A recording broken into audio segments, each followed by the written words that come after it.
과거의 저를 돌이켜보면 저는 자존심은 세고 자존감은 낮은 사람이었어요. 뭔가 주변에서 어떤 이야기를 하면 항상 그런 거 있잖아요. 약간 피해의식 같은 게 있어서 나 얘기하는 건가?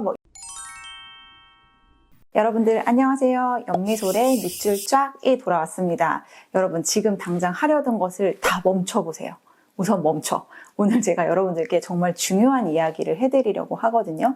여러분 우리 아이들이 공부를 잘하려면 우선 선행되어야 하는 것이 있습니다. 뭐냐면 엉덩이에 힘을 길러주는 거예요. 근데 우리 성인기의 어떤 성장, 성인기의 어떤 도전을 하는 것에 있어서는 대부분 이렇게 의욕이 앞서거나 아니면 어떤 순간적인 동기부여로 우리가 무언가를 팍 하고 시작하는 경우들이 많이 있는데 그게 끝까지 가지 못하고 중간에 주저앉게 되거나 그만두게 되는 경우들이 우리 사실 너무너무 많잖아요. 그래서 오늘은 그것을 끝까지 유지할 수 있는 힘이 어디에서 오는지에 대한 이야기를 제가 여러분들과 나눠보려고 합니다.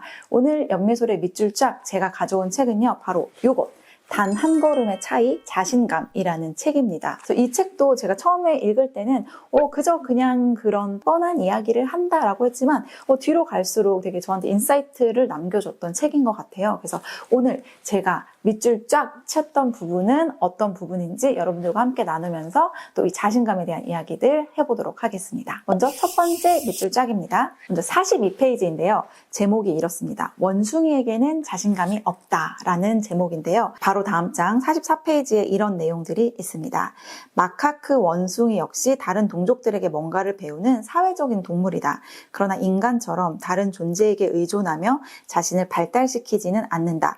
인간은 다른 사람 없이는 인간성을 키우지 못하고 자기 신뢰를 얻지 못한다. 다른 사람에게서 신뢰를 받아본 사람은 살아가면서 자신감이 점점 늘어난다. 그렇게 점점 자신감이 늘어나 일상을 당당하게 살다 보면 어느새 스스로 밝고 생기 넘치는 사람이 된다라는 내용이 있었습니다.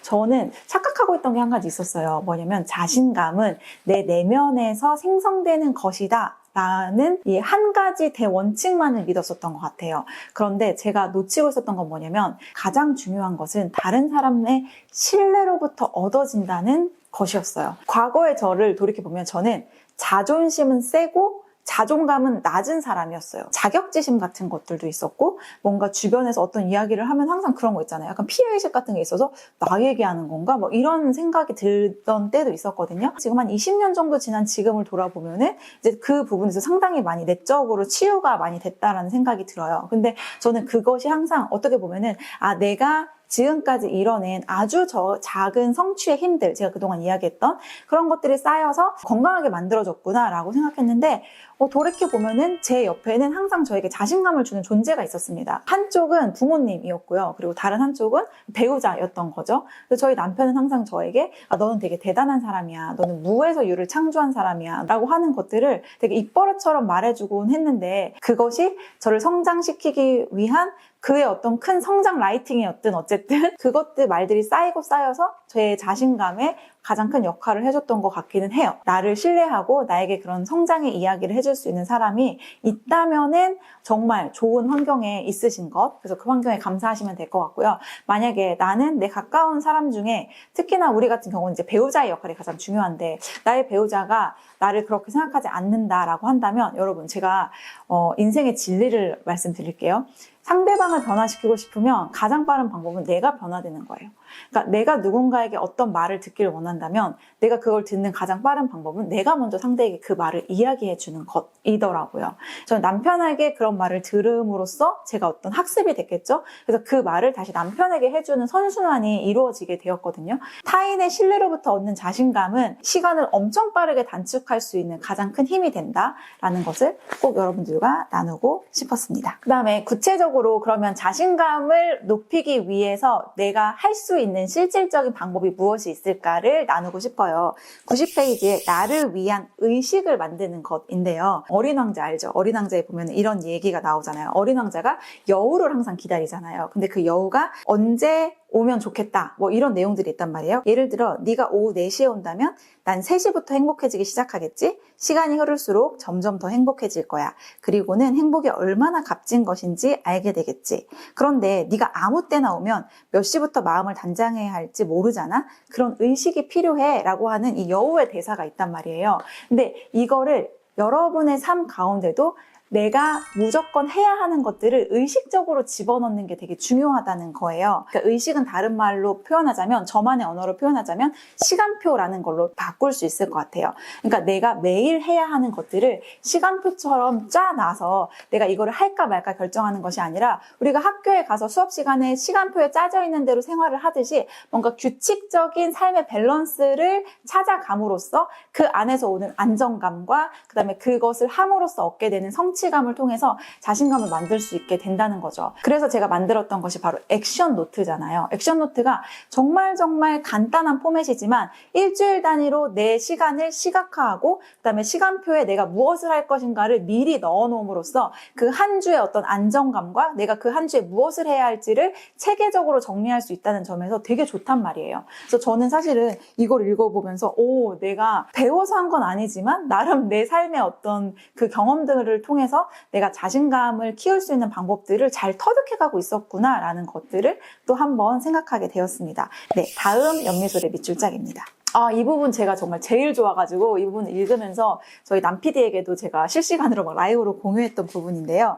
102페이지에 선택과 결정을 구분하라 라는 부분이에요. 우리는 흔히 선택과 결정을 혼동하는 경우가 많다. 선택은 논리적이고 합리적인 것이다. 그리고 정확하게 계산하고 따져보면 된다. 그러니까 예를 들어서 선택은 이런 거예요. 내가 어떤 여행을 가는데 우리의 예산은 정해져 있잖아요. 그럼 이 예산을 가지고 갈 수 있는 수많은 여행지들이 있어요. 이 돈으로 여기를 가는 게 제일 합리적이네 라고 비교 분석해보고 그중에서 가장 좋은 것을 이성적으로 논리적으로 뭘 해야겠다라고 하는 것이 선택이라는 거예요. 그런데 결정은 뭐냐면 이 차별화할 만한 객관적인 요소가 전혀 없는 거예요. 그러니까 내가 어떤 여행지들을 비교했는데 그 어떤 것도 우위가 없어. 그냥 다 비슷비슷해. 그러면은 우리는 이 비슷비슷한 선택지들 중에서 뭘 해야 할지를 결정해야 한다는 거죠. 그래서 선택은 이미 알고 행동하는 것이며 결정은 알아차리기 전에 행동하는 것이래요. 여기서 한 단계 더 이렇게 제가 생각했던 건 뭐냐면 그러면 인생이라는 것은 결국 선택이 많은 것이 아니라 수많은 결정을 하면서 살아가야 나에게 더 좋은 것들을 얻을 수 있겠구나라는 생각이 들었어요. 왜냐면 선택은 이미 알고 하는 것이잖아요. 알고 하는 것에 따른 결과는 정해져 있는 것뿐이에요. 그런데 결정이라는 것은 우리가 어떻게 될지 모르고 하는 것이지만 그 모름에서 오는 포텐이 있거든요. 불안정하더라도 도전하는 결정의 삶을 좀 더 살아봐야겠다는 생각을 이 책을 보면서 하게 됐습니다. 그리고 다음은 168페이지인데요. 누군가처럼 되고 싶을 때 자신감이 생긴대요. 그래서 이 부분을 나누고 싶은데 누군가를 본받는다는 것, 그것은 앞으로 도약한다는 것을 의미한다. 그리고 누군가를 존경한다는 것, 그것은 더 나은 자신이 되기 위해 자신으로부터 벗어난다는 것을 의미한다. 오늘날의 우리는 더 이상 누군가를 존경하지 않고 있다. 이제는 소셜 네트워크상의 화제 인물이나 인기 있는 글귀만이 관심을 받고 있다. 과거에는 오랜 세월에 걸쳐 자신의 재능을 개발하고 유일무이한 길을 가는 인물들에게만 주어지던 명성도 이제는 그들에게 넘겨졌다.